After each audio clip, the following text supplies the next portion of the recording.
जय हिंद दोस्तों।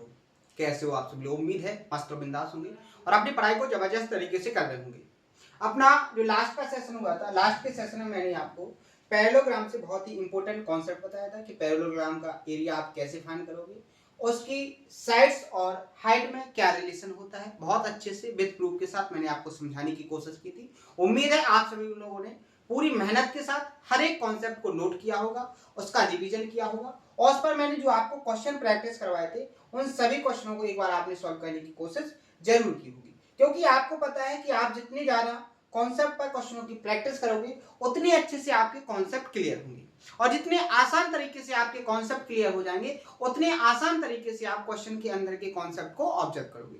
क्लियर है? तो आपको सबसे ज्यादा जो मेहनत करनी है वो मेहनत करनी है। सबसे पहले तो आपको कॉन्सेप्ट को समझना है, उसके बाद उसके कॉन्सेप्ट पर क्वेश्चनों की प्रैक्टिस करना है। दो काम आपने बहुत अच्छे से कर लिए, आपके हर एक कॉन्सेप्ट बहुत अच्छे से मजबूत हो जाएंगे, हर एक तरीके से आप उसको ऑब्जर्व करने लगोगे। क्लियर है? लेकिन अगर आपने कॉन्सेप्ट को समझ लिया, उस पर क्वेश्चनों की प्रैक्टिस नहीं की है तो आपका समझना और ना समझना बिल्कुल बराबर हो जाएगा। क्योंकि कॉन्सेप्ट को समझने भर से कुछ होने वाला नहीं है। आपको कॉन्सेप्ट को भी समझना है, उसके प्रूफ को भी समझना है, उसके बाद उस पर किस लैंग्वेज किस डाटा के साथ क्वेश्चन को क्रिएट किया जा सकता है, लास्ट ईयर के जो एग्जाम्स हैं उनमें कैसे क्वेश्चन क्रिएट किए गए हैं, उससे आपको पता चलेगा कि आगे कैसे क्वेश्चन क्रिएट हो सकते हैं। तो सारे क्वेश्चनों की जब आप एक साथ प्रैक्टिस करोगे तो आपको जो भी कॉन्सेप्ट है वो इतना मजबूत हो जाएगा कि जब भी उस कॉन्सेप्ट से रिलेटेड क्वेश्चन आपको एग्जाम में मिलेगा आप सेकंडों में उस कॉन्सेप्ट को ऑब्जर्व करोगे और अपने क्वेश्चन का जवाब दोगे। क्लियर है? तो आपसे आशा करते हैं कि जितना अभी तक ज्योमेट्री में पढ़ाया गया है वो पूरा का पूरा आपका कंप्लीट होगा। हर एक कॉन्सेप्ट, हर एक थ्योरम आपने बहुत अच्छे से प्रैक्टिस करके रखी होगी। क्योंकि आपको पता है ज्योमेट्री एक रिलेटेड टॉपिक होता है। ज्योमेट्री में आपका कॉन्सेप्ट कहीं ना कहीं एक दूसरे से रिलेटेड होता है। आप लाइन और एंगल के कॉन्सेप्ट को पढ़ चुके हो सकता है लाइन और एंगल का कॉन्सेप्ट आज यहाँ पर यूज हो जाए। तो आप ये नहीं कह सकते हो कि आपने जो कॉन्सेप्ट सीख लिया उसका आगे कोई काम नहीं होगा। आपका जो कॉन्सेप्ट होगा ज्योमेट्री में वो कहीं पर भी यूज हो सकता है। ठीक है? क्लियर है? तो ऐसे आपको हर एक तरीके से कॉन्सेप्ट को इतना ज्यादा प्रैक्टिस करके रखना है कि आपको वो बहुत अच्छे से कंप्लीट रहे। कहीं भी पूछा जाए आप उसको विद इन टाइम के अंदर क्या कर लो, ऑब्जर्व, और अपने क्वेश्चन का आंसर विद इन टाइम के अंदर दो। क्लियर है? ये टेक्निक है, ये स्ट्रेटजी है, ये आपकी अप्रोच होनी चाहिए। तभी जाके आप एक कंपटीशन को क्या कर सकते हो, क्लियर कर सकते हो। नहीं तो आपको बहुत ज्यादा टाइम लग जाएगा। ठीक है? तो आइए, जो अपना लास्ट का सेशन था उसमें यहां तक अपने क्वेश्चन प्रैक्टिस हो चुके थे। मैंने आपको कॉन्सेप्ट सारे के सारे कंप्लीट करवा दिए थे, जितने अभी मैं क्वेश्चन आपको प्रैक्टिस करूंगा। अब आपको उनको पता होना चाहिए कि एरिया क्या होता है, पैरेललोग्राम जो होता है उसका एरिया का कॉन्सेप्ट क्या होता है। मैंने दो कॉन्सेप्ट आपको बताए थे, एक तो साइन रूल से बताया था, एक मैंने आपको हाइट और बेस के फॉर्म में बताया था, और आपको मैंने डायगोनल को रिलेट करके ही बताया था कि किसी पैरेललोग्राम यानी समांतर चतुर्भुज के डायगोनल को कैसे निकालते हैं। इनके सारे के सारे कॉन्सेप्ट मैंने आपको लास्ट के सेशन में बता के रखे हैं विद प्रूफ के साथ। देखो जैसे यहाँ पर देखो, मैंने आपको डायगोनल निकाल के बताए थे, कोसाइन रूल से निकाल के बताए थे, उनमें जो रिलेशन होता है वो रिलेशन भी मैंने आपको यहाँ पर निकाल के बताया था। मैंने आपसे बोला था कि जो पैरेललोग्राम होता है, जो समांतर चतुर्भुज होता है, उसके विकर्ण एक दूसरे के इक्वल नहीं होते हैं, दोनों अलग अलग होते हैं। मैंने आपको बताया था कौन सा विकर्ण बड़ा होगा, कौन सा विकर्ण छोटा होगा। ये कहाँ से निकाला था आपने? यहाँ से निकाला था, यहाँ से आपने सेटिस्फाई करके देखा था।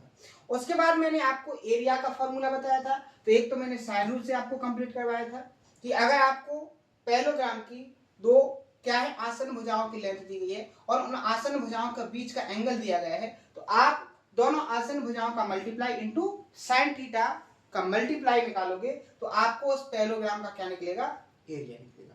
ठीक है? उसके बाद मैंने आपको बेस और हाइट के फॉर्मूले से एरिया फाइंड करके बताया था, और आपको एक और रिलेशन बताया था कि यहाँ पर जो समांतर चतुर्भुज होता है, समांतर चतुर्भुज में उसकी भुजाओं और संगत ऊंचाइयों का रेशियो कैसा होता है, रिवर्स रेशियो होता है, उल्टा। जैसे अगर आपको साइड का रेशियो, अगर आपको साइड्स का रेशियो 2:3 दिया है, तो यहां पर हाइट का जो रेशियो होगा,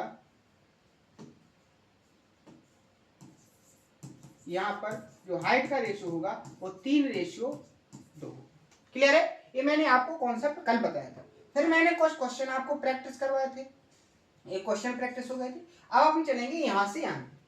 तो सबसे पहले क्वेश्चन को रीड करेंगे, क्वेश्चन में क्या बोला गया है, फिर कॉन्सेप्ट को ऑब्जर्व करेंगे कि कौन से कॉन्सेप्ट से इस क्वेश्चन को सॉल्व करना है। अब उस कॉन्सेप्ट को अपन कैसे ऑब्जर्व करते हैं, उस टेक्निक को आप समझने की कोशिश करना, क्योंकि यही प्रैक्टिस है जो आपको क्वेश्चन को बहुत आसान तरीके से सॉल्व करवाती है। ठीक है, तो यहाँ पर देखो क्वेश्चन को कैसे पढ़ेंगे। यहाँ पर बोला गया है कि एबीसीडी एक समांतर चतुर्भुज है, ठीक है, जिसमें एबी की लेंथ कितनी है 15 है और एडी की लेंथ जो है कितनी है 8 है, कितनी है 8 है, और आपको AB और AD के बीच का जो न्यून कोण है वो क्या है थीटा है। तो आपको 1 सेंटीमीटर में जो समांतर चतुर्भुज है, जो पैरेललोग्राम है, उसका एरिया फाइंड करना है। जिसने कॉन्सेप्ट को बहुत अच्छे से देखा होगा, कॉन्सेप्ट को बहुत अच्छे से रिवाइज किया होगा, उसने इस क्वेश्चन को पढ़ते ही ऑप्शन नंबर डी को क्या कर दिया होगा, ऑप्शन नंबर बी को क्या कर दिया होगा, टिक कर दिया होगा 120 sin थीटा। कैसे, अब वो आप समझो, क्योंकि मैं आपसे क्या कहता हूं, आप कॉन्सेप्ट को रिवाइज तो करो, क्वेश्चन अपने आप बनेगी आपसे। यहां पर देखो उसने बोला है कि एबीसीडी क्या है, एक पैरेललोग्राम है। एबीसीडी क्या है, एक पैरेललोग्राम है। ये आपका ए वर्टेक्स हो गया, ये आपका बी वर्टेक्स, ये आपका सी वर्टेक्स और ये डी। एबीसीडी आपका पैरेललोग्राम हो गया।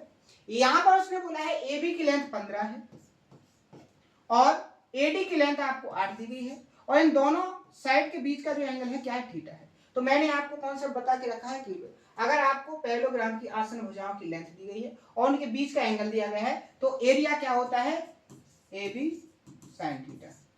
क्या होता है, अगर ये आपकी साइड ए है, ए बी है और थीटा आपका एंगल है, तो आपका एरिया हो जाएगा। अब ए के प्लेस पर आप 15 रखोगे, बी के प्लेस पर आप 8 रखोगे और साइन थीटा रखोगे, तो आंसर क्या आ जाएगा आपका 120 साइन थीटा। क्या आ जाएगा 120 साइन थीटा। लेकिन ये सब कब कर पाओगे आप, जब आप क्वेश्चन के कॉन्सेप्ट को बहुत अच्छे से कंप्लीट करके रखोगे, कॉन्सेप्ट को समझोगे, उसका रिवीजन करोगे, फिर क्वेश्चन को प्रैक्टिस करोगे, आसान तरीके से आपको आ जाएगा। क्लियर है, कोई दिक्कत, आगे बढ़ेंगे। कॉन्सेप्ट को मैंने पूरा टाइम देके आपको समझाया है, तो क्वेश्चन फास्ट तरीके से सॉल्व करेंगे, क्योंकि अपन को जो सिलेबस है वो टाइम के अंदर फिनिश करना है। ठीक है, यहां देखो क्वेश्चन में क्या बोला गया है कि आधार आपका क्या है 2x² प्लस 5x प्लस 3, ठीक है, और आपको इसका जो एरिया दिया गया है वो क्या दिया गया है, आपको एरिया दिया है 2x³ plus x² minus 7x minus 6। आपको इस समांतर चतुर्भुज की ऊंचाई को फाइंड करना है।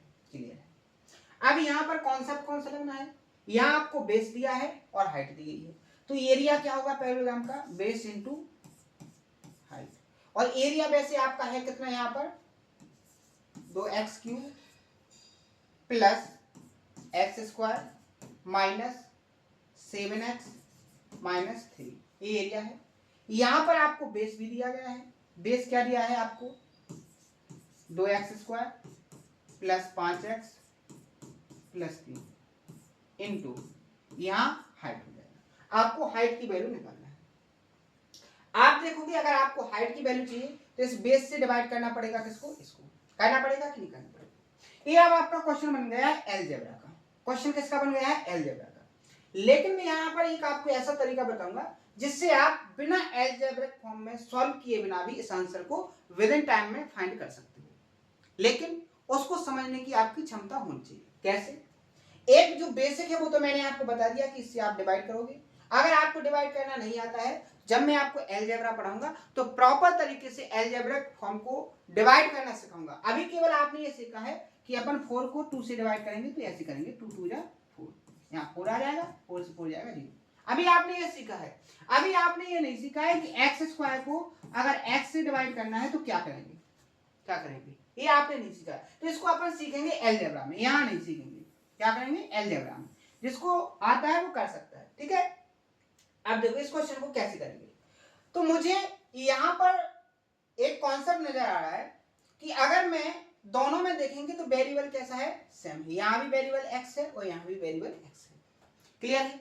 अगर हम x की कोई ऐसी वैल्यू पुट कर लें जिससे अपना क्वेश्चन कैसा हो, सॉल्व हो जाए, तो यहां पर अपन ऐसे डाटा को पुट करेंगे जिससे अपना आंसर सेकंडों में फाइंड हो जाए। जैसे यहाँ x की वैल्यू को आप प्लस में भी रख सकते हो, माइनस में भी रख सकते हो, जितना आपका बड़ा मन करे वो रख सकते हो, जितना आपका छोटा मन करे वो रख सकते हो। मुझे सबसे अच्छा जो डाटा लगा है वो क्या लगा है कि यहाँ पर एक एक वेरिएबल, सॉरी यहाँ पर क्या है 6 है, यहाँ देखो अपना ये 3 हो गया, यहाँ 6 है। सबसे अच्छा मुझे क्या लगा है इसमें कि अगर हम x की वैल्यू को 0 पुट करेंगे तो यहां से मुझे कुछ मिल सकता है। तो यहां पर देखो 0 पुट करेंगे तो ये 0 हो जाएगा, ये भी 0 हो जाएगा और ये भी क्या हो जाएगा 0। यहां पर ये 0 हो जाएगा, ये भी 0 हो जाएगा। आपका यहाँ क्या बचेगा 3। यहाँ आपका बचा है -6 और यहाँ क्या बचा है 3h। h की वैल्यू फाइंड करना है तो -6/3 इक्वल टू h। 3 से 6 को डिवाइड करेंगे तो क्या आएगा h की वैल्यू -2, h की वैल्यू -2। अब आपको क्या देखना है यहाँ ऑप्शन में, जहां पर आप 0 रखोगे x की वैल्यू को और -2 ऑप्शन बन जाए, वही आपका ऑप्शन क्या हो जाएगा सही। जैसे आप यहाँ देखो 0 रखोगे प्लस का 2 आएगा, यानी ये क्या हो गया कैंसिल। यहाँ 0 रखोगे माइनस का 4 बनेगा, यानी ये भी क्या हो गया कैंसिल हो गया। यहाँ 0 रखोगे -2 यानी ऑप्शन नंबर बी क्या हो गया करेक्ट हो गया। यहाँ 0 रखोगे तो प्लस का 4 बनेगा, यानी कि ये भी क्या हो गया।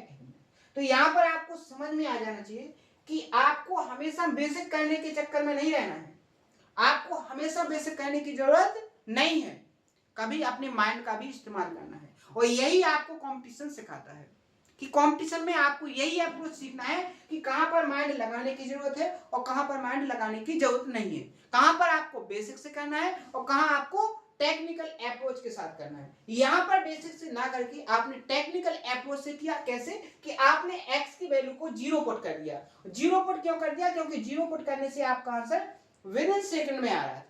आप यहाँ पर 1 पुट कर सकते हो, 2 पुट कर सकते हो, आपका जितना मन बोले उतना कर सकते हो, लेकिन बड़ा डाटा पुट करने से क्या होगा आपकी कैलकुलेशन बढ़ेगी और कैलकुलेशन बढ़ेगा फिर तो टाइम लगेगा। वैसे तो फिर आप बेसिक से भी कर सकते हो, समझ आए। तो ये तरीके हैं, इन तरीकों को आपको फॉलो करना पड़ेगा। क्लियर है, आगे बढ़े नेक्स्ट क्वेश्चन। यहाँ देखो एबीसीडी एक समांतर चतुर्भुज है जहां एसी और बीडी विकर्ण है, ठीक है। यदि बीएडी जो एंगल है वो कितना है 60 डिग्री और एडीबी जो है वो 90 डिग्री, तो आपको बीडी का स्क्वायर फाइंड करना है, कोई दिक्कत नहीं, बहुत सिंपल क्वेश्चन है। देखो कैसे, ये उसने कहा एक पैरेललोग्राम है, ये बन गया आपका पैरेललोग्राम। यहाँ देखो ये आपका ए वर्टेक्स, ये आपका बी वर्टेक्स, ये आपका सी वर्टेक्स, ये होगा आपका डी वर्टेक्स। क्लियर है, आगे देखो उसने क्या बोला है आपसे कि यहां पर आपका एसी और बीडी विकर्ण है, एसी और बीडी विकर्ण है। बीडी क्या है आपका एक विकर्ण है, ठीक है, ये विकर्ण हो गया।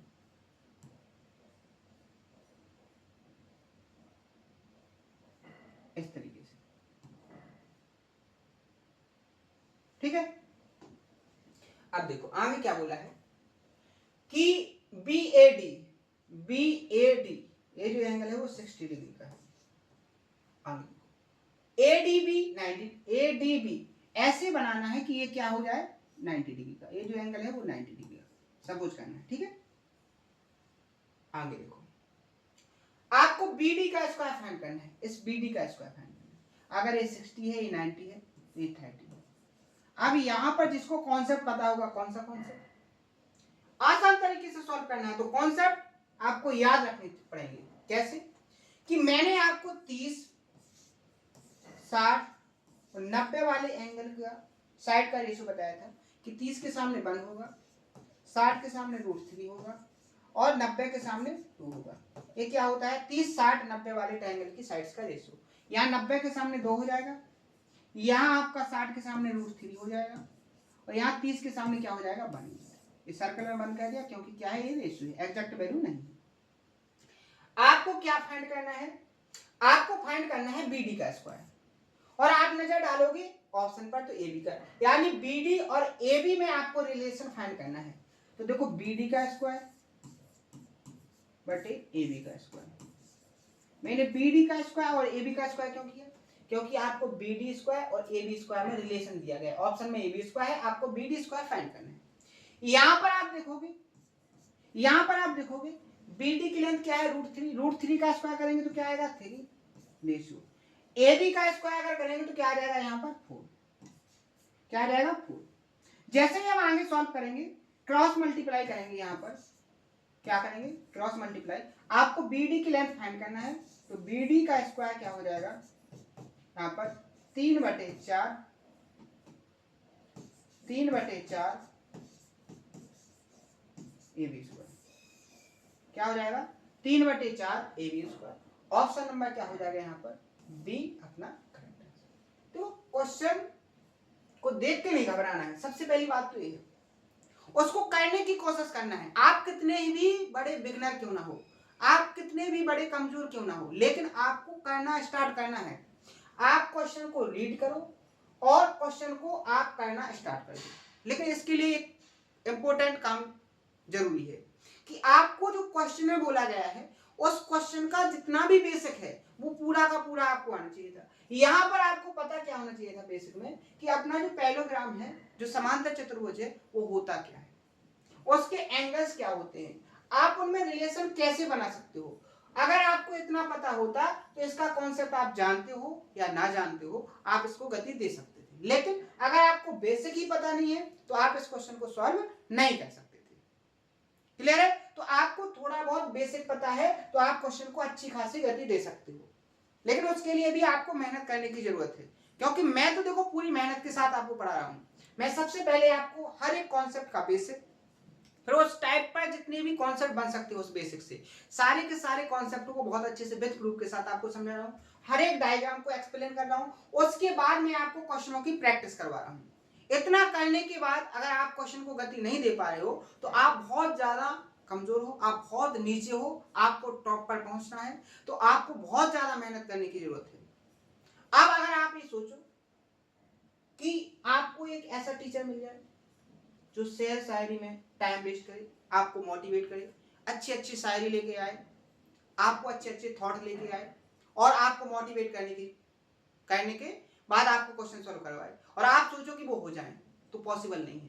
मेरा तो तरीका क्या है कि आपको कॉन्सेप्ट बताएं, आपको बेसिक बताएं, आपको उन कॉन्सेप्ट पर क्वेश्चन की प्रैक्टिस करवाएं और बातों से आपको मोटिवेट ना करके मेहनत करके आपको मोटिवेट कर रखने की कोशिश करता हूं। आप इतनी मेहनत करो कि आपको मोटिवेशन थॉट पढ़ने की कभी जरूरत ही ना पड़े। आप मोटिवेशन थॉट पढ़े उसमें भी तो आप अपना टाइम वेस्ट कर रहे हो, समझ रहे? एक स्टूडेंट मेहनत करके अपने आप को ऊंचाइयों पर ले जा रहा है और आप थॉट पढ़ के अपना टाइम वेस्ट कर रहे हो और आप अपने आप को नीचे ले जा रहे हो। तो यहां पर भी तो आप अपना टाइम वेस्ट कर रहे हो। तो अपने टाइम को सेव करना सीखो, जहां टाइम को लगाने की जरूरत पड़े वहीं लगाओ। आपको मोटिवेशन की जरूरत क्या है? आपके आसपास ऐसी ऐसी चीजें हो रही हैं जो आपके लिए बहुत बड़ा मोटिवेशन है। आपको कोई थॉट पढ़ने की जरूरत नहीं है, आपको कोई थॉट सुनने की जरूरत नहीं है, आपको किसी की स्टोरी पढ़ने की जरूरत नहीं है। आप खुद की स्टोरी को बनाओ, समझ रहे ना? आप खुद की स्टोरी को बनाओ, क्योंकि आपकी स्टोरी कब बनेगी? जब आप मेहनत करोगे। और जब आप मेहनत करना सीख जाओगे तो आप 100% तरीके से, मैं आपसे दावा करता हूं कि आप कभी मोटिवेशनल थॉट नहीं देखोगे। मोटिवेशनल थॉट तो वही देखते हैं जो अपने आप को कमजोर समझते हैं, अपने आप को मेहनत में नहीं डालते हैं, समझ रहे ना? तो आपको तो अपने आप को मेहनत में ढालना है, ठीक है? मेहनत करोगे तो आपको बहुत अच्छा रिजल्ट मिलेगा, बेस्ट तरीके का रिजल्ट मिलेगा। और अगर मेहनत नहीं करोगे तो आप मोटिवेशन थॉट को देखोगे, मोटिवेशनल स्टोरी को देखोगे और अपना टाइम वेस्ट करोगे और उससे कुछ ज्यादा हासिल होने वाला नहीं है। क्योंकि स्टोरी पढ़ने वाले और मोटिवेशन थॉट देखने वाले आजकल बहुत ज्यादा सड़कों पर मिलते हैं, समझे ना? और जो मेहनत करते हैं वो हमेशा अपने काम में ही व्यस्त मिलते हैं, उनको काम के अलावा कोई टाइम नहीं होता है, ठीक है? तो मोटिवेशनल थॉट और मोटिवेशनल स्पीच देखने से कुछ होने वाला नहीं है। अपना टाइम सही जगह पर यूज करो, क्योंकि कंपटीशन बहुत ज्यादा हो गया है। अगर आप एक एक सेकंड टाइम बचा के चलोगे तभी जाके आप एक अच्छी अचीवमेंट पा सकते हो, ठीक है? और अगर आप अपने टाइम को एक एक मिनट भी बर्बाद कर रहे हो तो आप अपना जो अचीवमेंट है उसके लिए टाइम को ज्यादा बढ़ा रहे हो, आपको उतने लेट सफलता मिलेगी और हो भी सकता है नहीं भी मिले। देखो ये कड़वा सच है, अगर आप इसका सामना नहीं कर सकते हो तो फिर कंपटीशन में भी आना आपका गलत हो जाएगा। मैं आपको अवेयर करके चलता हूं कि क्या नहीं करना है और क्या करना है, ठीक है? क्वेश्चन पे आते हैं। यहां देखो, समांतर चतुर्भुज एबीसी समांतर चतुर्भुज की सबसे बड़ी भुजा आपकी 14.3 सेंटीमीटर और बड़ी भुजाओं के बीच की जो दूरी है वो क्या है? 4.4 सेंटीमीटर और छोटी भुजाओं के मध्य की दूरी आपको 5.2 सेंटीमीटर दी गई है। तब छोटी भुजा की लंबाई क्या है? यहां कुछ नहीं दिया गया है, कुछ भी नहीं दिया गया है, यहां केवल एक लॉजिक को छिपाया गया है। जो उस लॉजिक को समझ लेगा वही क्या करेगा? इस क्वेश्चन को सॉल्व कर लेगा। जैसे मैं आपसे एक क्वेश्चन पूछूं, मैं क्वेश्चन क्या पूछूं कि मैंने आपके सामने दो लाइन खींची और मैं अगर आपसे पूछूं कि इन दोनों लाइन के बीच की डिस्टेंस क्या है, तो आप बोलोगे सर ये कौन सा क्वेश्चन पूछा, ये तो बहुत सिंपल है, मैंने बता दिया है इनके बीच की डिस्टेंस ये होगी। लेकिन भाई आपने बता दिया है, लेकिन लॉजिक समझो आप कि इन दोनों लाइनों के बीच की डिस्टेंस, कौन सी डिस्टेंस लेते हो आप, परपेंडिकुलर डिस्टेंस लेते हो, यानी ये 90 डिग्री के एंगल वाली साइड लोगे इनकी डिस्टेंस, तो ये एक प्रकार से आपकी क्या होती है, हाइट। तो ये इन दोनों के बीच की डिस्टेंस को आप क्या बोल सकते हो, हाइट बोल सकते हो। जिसको ये लॉजिक समझ में आ गया होगा उसने इस क्वेश्चन को गति बहुत आसान तरीके से दे दी होगी। कैसे, उसने बोला है कि एक जो पैरेललोग्राम है, ये आपका पैरेललोग्राम है, तो उसने बोला है कि सबसे पहले उसने कहा है कि सबसे बड़ी साइड, आप मान लो सबसे बड़ी साइड आपकी है 14.3, क्या है 14, बड़ी भुजाओं के बीच की दूरी, अब बड़ी भुजा आपकी एक ये है और एक ये है, इन दोनों के बीच की जो डिस्टेंस होगी, इनके बीच की जो डिस्टेंस होगी ये यही होगी ना, तो ये क्या कहलाएगी, इसकी हाइट कहलाएगी कि नहीं कहलाएगी, हाइट कहलाएगी कि नहीं कहलाएगी। ये आपको कितनी दी गई है, ये आपको दी गई है 4.4। आगे देखो, आगे उसने और कुछ भी बोला है, उसने बोला है कि छोटी भुजाओं के, अब देखो छोटी भुजा ये है, अगर बड़ी भुजा आपकी ये वाली है तो छोटी भुजा इसकी ये है, छोटी भुजा इसकी ये है, तो आपको इसकी इनके बीच की जो डिस्टेंस है ये होगी, ये भी एक प्रकार से क्या है, हाइट, क्या है, हाइट होगी कि नहीं होगी। तो आपको यहां पर कुछ नहीं करना था, आपको यहां पर क्या फाइंड करना था, छोटी भुजाओं के बीच की डिस्टेंस क्या है, आपको यहां पर 5.2, आपको क्या फाइंड करना था, यहां पर इस छोटी डिस्टेंस को, इसकी वैल्यू को फाइंड करना था। तो कैसे फाइंड कर सकते हैं, आपको पता है कि अगर आप किसी एक पैरेललोग्राम का एरिया फाइंड कर सकते हो तो दो तरीके से निकाल सकते हो। अगर आपको छोटे साइड का बेस दिया है, छोटी साइड दी गई है तो उस पर हाइट हो तब भी निकाल सकते हो, बड़ी साइड और उस पर हाइट हो तब भी निकाल सकते हो। यहां पर देखो आपको बड़ी साइड दी गई है, उस पर हाइट दी गई है, तो एरिया क्या हो जाएगा आपका 14.4 गुणे 4.4, ये बराबर होगा आपका किसके, आपका छोटी साइड, ये मान लो आपकी बी है, इंटू इस पर हाइट आपकी क्या है 5.2, क्या है 5.2।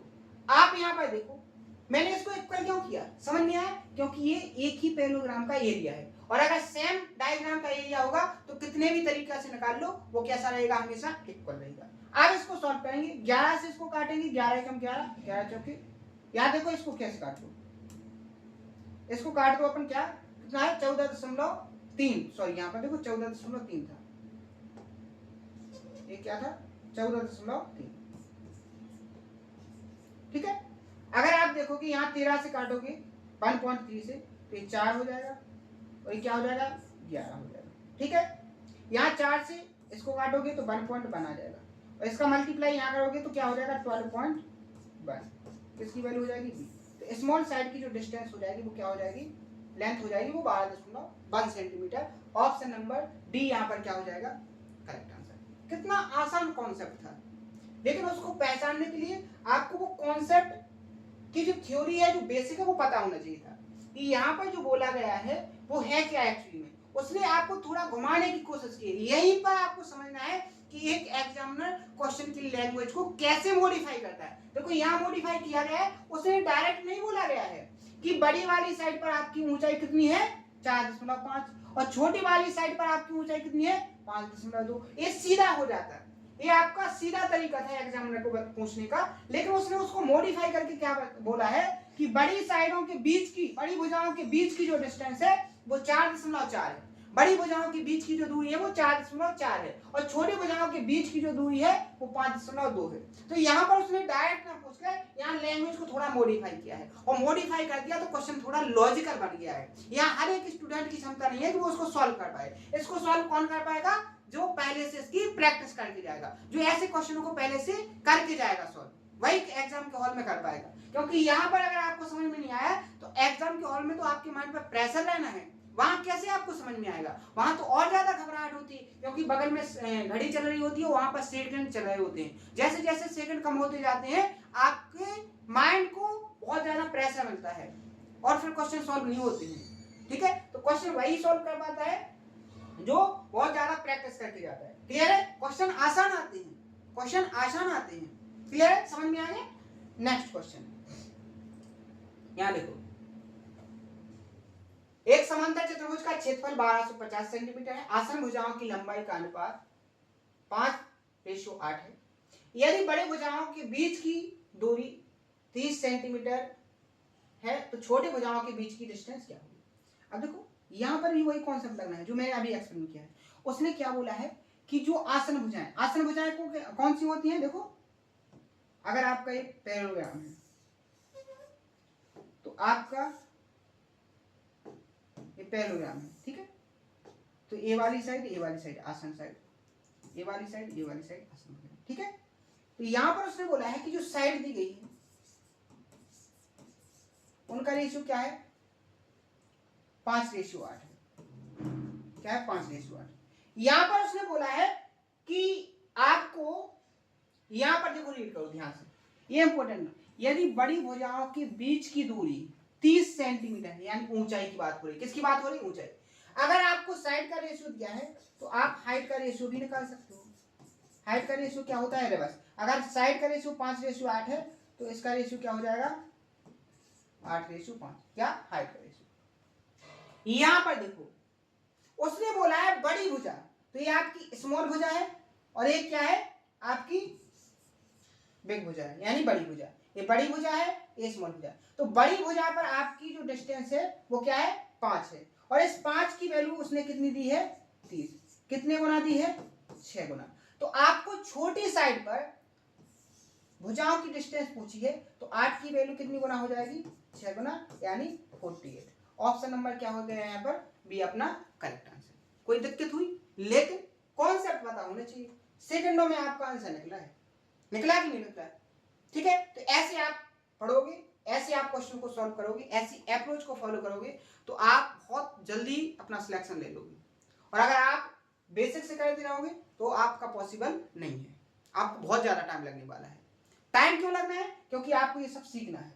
और अगर आपने अभी सीखना स्टार्ट कर दिया, मैं आपको ये सारी की सारी चीजें हर पॉइंट को लिख के बताता हूँ, क्योंकि आप उस चीज पर ज्यादा फोकस करो कि सर ने क्यों किया, मैंने लिख के क्यों बताया। जैसे यहाँ क्या ये लिखने की जरूरत थी कि 5 से को 30 से डिवाइड करोगे तो 6 आ जाएगा, ये लिखने की जरूरत थी नहीं थी, क्योंकि बहुत ज्यादा बार बता भी चुके हैं। लेकिन मैं लिख के बता देता हूँ कि आप कंफ्यूज ना रहो।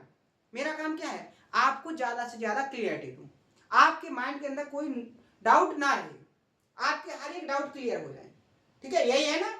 तो आप हर एक डाउट कैसे क्लियर करोगे, मेरे हर एक पॉइंट को बहुत ध्यान से देखोगे, हर एक पॉइंट को बहुत अच्छे से नोट करोगे, तो आपके हर एक डाउट क्लियर होंगे। अगर आप नोट नहीं करोगे, आप उसको फॉलो नहीं करोगे तो आपको ज्यादा दिक्कत होगी। क्लियर है। नेक्स्ट क्वेश्चन बहुत ही इंपॉर्टेंट क्वेश्चन है। इसमें 70% स्टूडेंट ऐसे हुए थे इस क्वेश्चन को पढ़ के, वो बोले थे क्वेश्चन तो गलत है। आप में भी से जो पढ़ रहे हो उनमें से भी 70% बोलेंगे कि ये जो क्वेश्चन है वो गलत है। लेकिन देखो क्वेश्चन को कैसे सॉल्व करना था। क्वेश्चन को सॉल्व कैसे करना था, उसने बोला था एबीसीडी एक समांतर चतुर्भुज है जहां AB की लेंथ 20 है, BC की लेंथ 24 है, AC की लेंथ 42 है।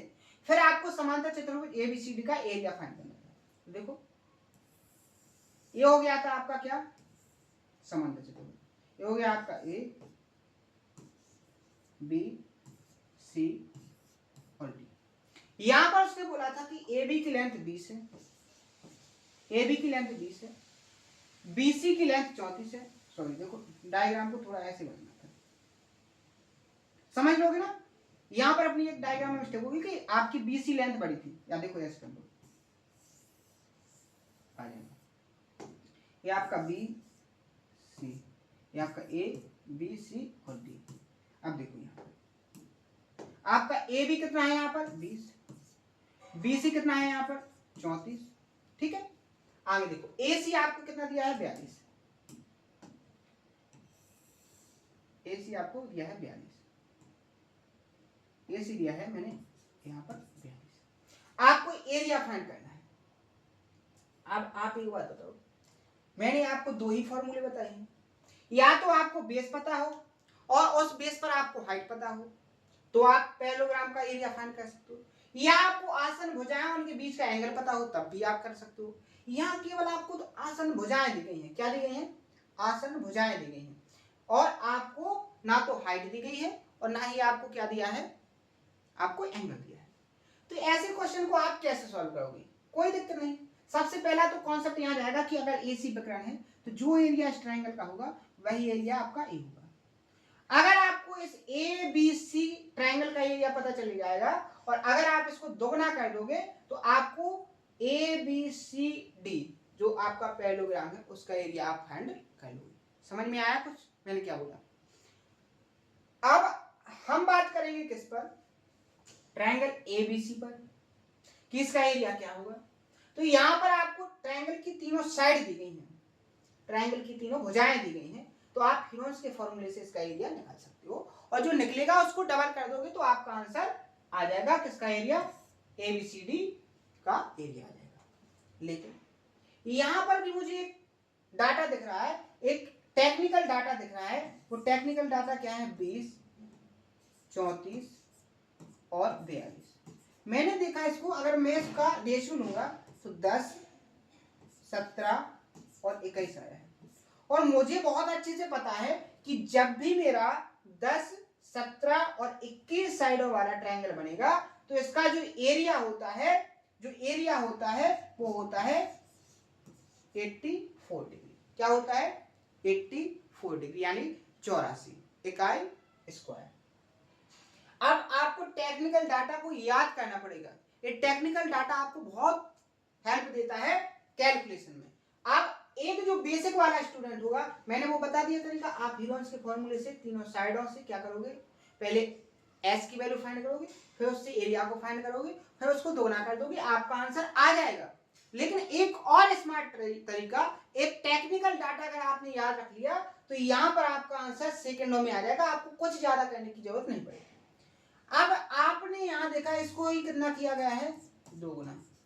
आपने भुजा को दोगुना कर दिया है तो एरिया क्या होगा? 4 गुना, क्योंकि एरिया क्या होता है? भुजा का स्क्वायर। तो आपका इस ट्रायंगल का एरिया क्या हो जाएगा? 84 का 4 गुना। क्या हो जाएगा? 4 गुना। 4 चौकी 16, 4 थे 32, 32 और 33 कितना हो जाएगा? 336। कितना हो गया? 336।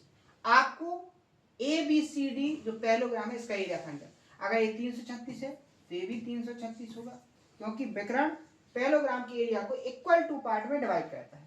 तो 336 और 336 क्या हो जाएगा? 672। ऑप्शन नंबर ए क्या हो जाएगा यहाँ पर?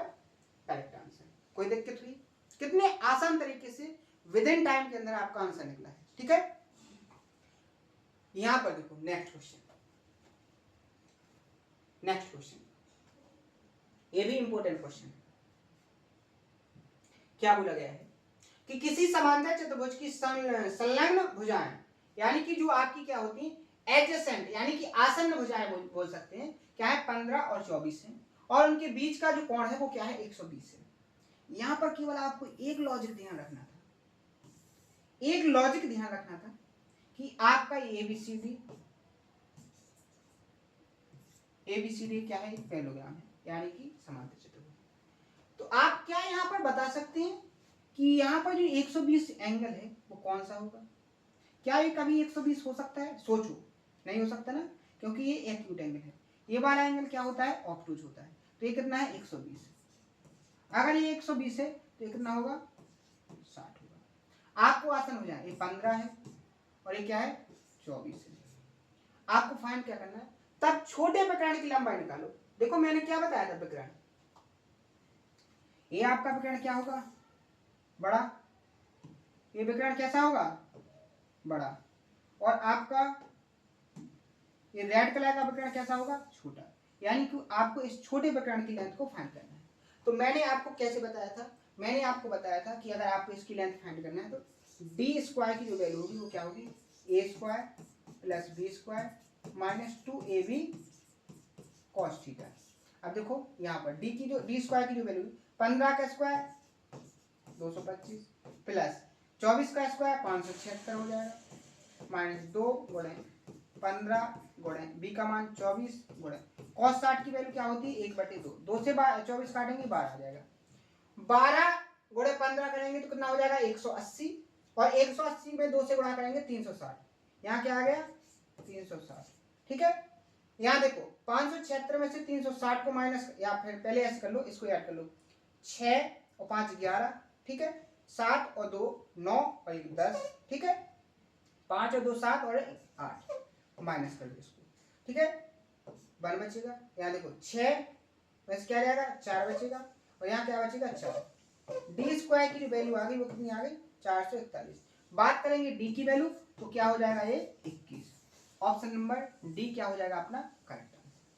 कोई परेशानी, कोई दिक्कत, आसान तरीके से आपका सॉल्व होगा, ठीक है, लेकिन आपको कॉन्सेप्ट याद रखने होंगे। तो मैंने जो आपके डायगोनल पर कॉन्सेप्ट बताया था, जो मैंने आपको एरिया से कॉन्सेप्ट बताया था, जितने भी टाइप, जितने भी लैंग्वेज के क्वेश्चन बन सकते थे, देखो सारे लैंग्वेज के क्वेश्चन मैंने आपको प्रैक्टिस करवा के बहुत अच्छे से कंप्लीट करवा दिया है। क्लियर है, ये जितने भी टाइप के क्वेश्चन बन सकते हैं सभी क्वेश्चनों को देखो मैंने एक रिदम में, पहले सबसे बेसिक क्वेश्चन, फिर उससे थोड़ी डाटा से बढ़ा के, लैंग्वेज को घुमा के, कैसे कैसे क्वेश्चन का लेवल बढ़ता है वैसे मैंने क्वेश्चन को सॉल्व करवा दिया है। अब ये जो आगे के क्वेश्चन है इनको अपन कल कॉन्सेप्ट को समझेंगे, फिर अपन क्वेश्चनों की प्रैक्टिस करेंगे शानदार तरीके से। हर एक कॉन्सेप्ट को प्रॉपर तरीके से अपन कंप्लीट कर रहे हैं। प्रॉपर तरीके से आपको समझना है, रिवाइज करना है और उन पर प्रैक्टिस करना है। और मेहनत वाले थॉट देखने को छोड़ दो, मेहनत करना सीख लो अगर आपको जीवन में सफल होना है। और जीवन में आपको सफल होना जरूरी है, नहीं तो आप ऐसी जिंदगी जियोगे जो आपके लिए जीने से बदतर हो जाएगी। तो आप मेहनत करो, अगर आपको बहुत अच्छे से जीवन को गुजारना है, मेहनत करोगे तो आपको बहुत अच्छा रिजल्ट मिलना है, और अगर मेहनत नहीं करोगे तो आपका जीवन बहुत बेकार होने वाला है। तो आप जितने भी जिस जिस फील्ड में आपका माइंड बोले, आपका पढ़ने में माइंड बोले पढ़ने में जाओ, आपका धंधे में माइंड बोले धंधे, जिसमें आपका माइंड बोले उसमें मेहनत करना स्टार्ट कर दो, अगर आपको अपना जीवन आसान बनाना है। नहीं तो आपका जीवन बहुत खराब हो जाएगा, क्योंकि आज की दौड़ में हर एक जगह पर आप देखोगे कंपटीशन है, ठीक है, तो कंपटीशन हर एक क्षेत्र में है, और उस कंपटीशन को अगर आपको बहुत अच्छे से क्रॉस करना है, हर एक क्षेत्र में आपको अव्वल होना है, हर एक क्षेत्र में आपको टॉप पर रहना है, तो उसके लिए बहुत ज्यादा मेहनत करने की जरूरत है। और मेहनत करिएगा, मेहनत के अलावा आपके पास कोई ऑप्शन नहीं है। हर एक क्षेत्र में मेहनत कर सकते हो जिसमें आपका माइंड बोले, आप सफल जरूर होगे। टाइम लगेगा, टाइम क्यों लगेगा कि आपकी मेहनत पर डिपेंड करेगा। आप ज्यादा मेहनत करोगे तो जल्दी सफलता मिलेगी, आप टाइम लोगे तो आपको टाइम में सफलता मिलेगी, लेकिन मेहनत करोगे तो सफलता मिलनी ही है, ये फाइनल है, ये तय है, ठीक है। तो आज के सेशन में अगर कोई डाउट हो तो उसको कमेंट बॉक्स में बताएं, सारे डाउट सॉल्व किए जाएंगे। बहुत अच्छे से मैं आपको पढ़ाने की कोशिश कर रहा हूँ, बहुत मेहनत से पढ़ा रहा हूँ, आप भी मेहनत से पढ़िएगा, और आपकी एक जो जर्नी है एक सिलेक्शन वाली वो बहुत जल्दी कंप्लीट होगी, ठीक है। तो आज के सेशन में इतना ही, मिलते हैं नेक्स्ट सेशन में इसी जोश और उम्मीद के साथ। आज के लिए इतना ही, थैंक यू, धन्यवाद।